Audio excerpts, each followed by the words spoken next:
आपको बताएंगे कि यूपी की एक भागवत कथा से शुरू हुई विवाद गाथा। इटावा में एक परिवार ने अपने गांव में भागवत कथा का आयोजन किया। इसमें पहुंचे कथावाचकों को गांव वालों ने पीट दिया। मारपीट का यह मामला यूपी में राजनीतिक महासंग्राम में बदल गया। इस मामले को जातिवादी भेदभाव से जोड़ा जा रहा है। इसीलिए आज हम आपको इस घटना का एक अलग ही पहलू बताएंगे, जिससे आप खुद तय कर सकेंगे कि गलती किसकी है। सबसे पहले तो आपका ये जानना जरूरी है कि इस विवाद की शुरुआत कहां से हुई, कैसे हुई। तो हुआ कुछ ऐसा कि कुछ दिन पहले इटावा का एक वीडियो सोशल मीडिया पर वायरल हुआ। इसमें दो कथावाचकों को बुरी तरह से पीटा जा रहा है, उनका अपमान किया जा रहा है, इनकी चोटी काटी जा रही है, बुरी तरह से अपमान आप कह लीजिए। पीड़ित कथावाचकों ने आरोप लगाया कि उन लोगों को इसलिए पीटा गया क्योंकि वो यादव थे। इस आरोप ने पुलिस को भी हैरान कर दिया। पुलिस ने तुरंत कार्रवाई की और कथावाचकों को पीटने वाले कुछ आरोपियों को गिरफ्तार कर लिया। कथावाचकों ने पिटाई के गंभीर आरोप लगाए थे तो उनको फौरन पकड़ लिया गया। उन्हीं की तस्वीर आप इस वक्त टीवी पर देख रहे हैं। मोबाइल छीन लिया, उसके बाद उन्होंने 25,000 रुपए दंड लगाया। 25,000 रुपए ले लिए, एक जंजीर ले ली और एक अंगूठी ले ली।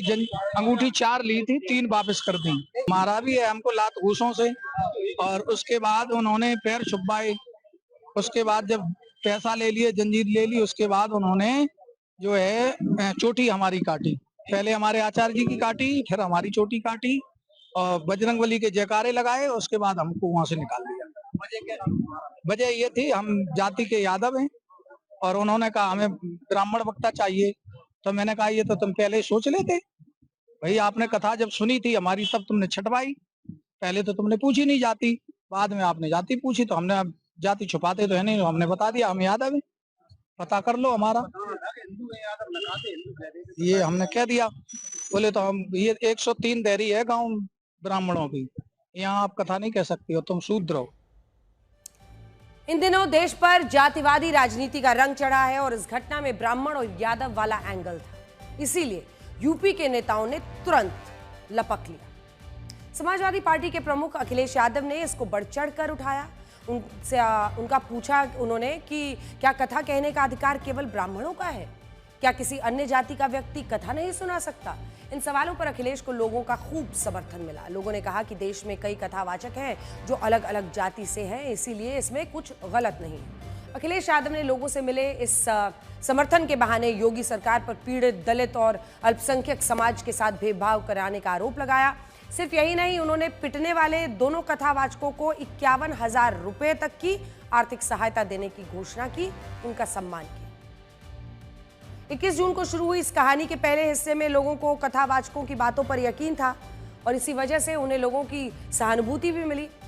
लेकिन इसके बाद दूसरी कहानी शुरू हुई और दूसरा पक्ष सामने आया। इटावा के ब्राह्मण बहुल गांव दादरपुर में जिस परिवार ने भागवत कथा का आयोजन करवाया था, उस परिवार ने कथावाचकों पर धोखाधड़ी का मामला दर्ज करवाया। इस परिवार के मुताबिक जिन दो कथावाचकों को उन्होंने भागवत कथा के लिए बुलाया था, उन्होंने खुद को ब्राह्मण बताया था। हालांकि पहचान पत्र देखने के बाद पता चला कि ये लोग ब्राह्मण नहीं थे।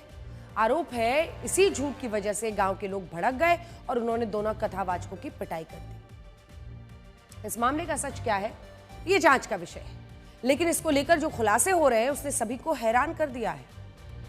कहानी यह है इटावा में दादरपुर गांव के जयप्रकाश और उनकी पत्नी की रेणु तिवारी, जिन्होंने भागवत कथा का आयोजन कराया। जयप्रकाश चाहते थे उनकी भागवत कथा कोई ब्राह्मण कथावाचक ही करे।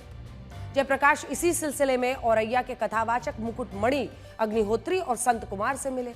ये लोग खुद को ब्राह्मण कथावाचक बताते थे और इनके पास एक आधार कार्ड भी था। जयप्रकाश और गांव के कुछ लोगों को कथा के दौरान इन पर संदेह हुआ। गांव वालों ने आधार नंबर के जरिए इन कथावाचकों का असली जानकारी निकाल ली। उन्हें पता चला कि मुकुटमणि अग्निहोत्री का असली नाम था मुकुट सिंह यादव और संत कुमार का असली नाम संत सिंह यादव। अपने साथ हुई इस धोखाधड़ी को लेकर गांव वाले भड़क गए और फिर उन्होंने कथावाचकों से मारपीट की। जयप्रकाश तिवारी का आरोप है कि कथावाचकों ने जानबूझकर अपनी असली पहचान छिपाई थी। उनके पास दो आधार कार्ड थे, एक नकली ताकि उनका काम चलता रहे और एक असली। नकली नाम का आधार कार्ड आखिर क्यों बनवाया था? जयप्रकाश का यह भी आरोप है कि मुकुट सिंह यादव और संत कुमार यादव ने उनकी पत्नी रेणु से छेड़छाड़ भी की थी। अब इस मामले में पुलिस कुछ खास सवालों के जवाब तलाश रही है, जैसे क्या कथावाचकों को इसलिए पीटा गया क्योंकि वो यादव थे? क्या भागवत कथा के लिए यादव कथावाचकों ने ब्राह्मण होने का झूठ बोला? क्या भागवत कथा बांचने के लिए खुद को ब्राह्मण बताना जरूरी है? क्या भागवत कथा कहने का अधिकार केवल ब्राह्मणों के पास है? क्या दूसरी जाति का व्यक्ति कथावाचक नहीं हो सकता? ये पूरा मामला खुद की पहचान छिपाने, भागवत कथा का काम हासिल करने के लिए झूठ बोलने से जुड़ा है। लेकिन एक बड़ा वर्ग इसे जातिगत लड़ाई में बदल रहा है।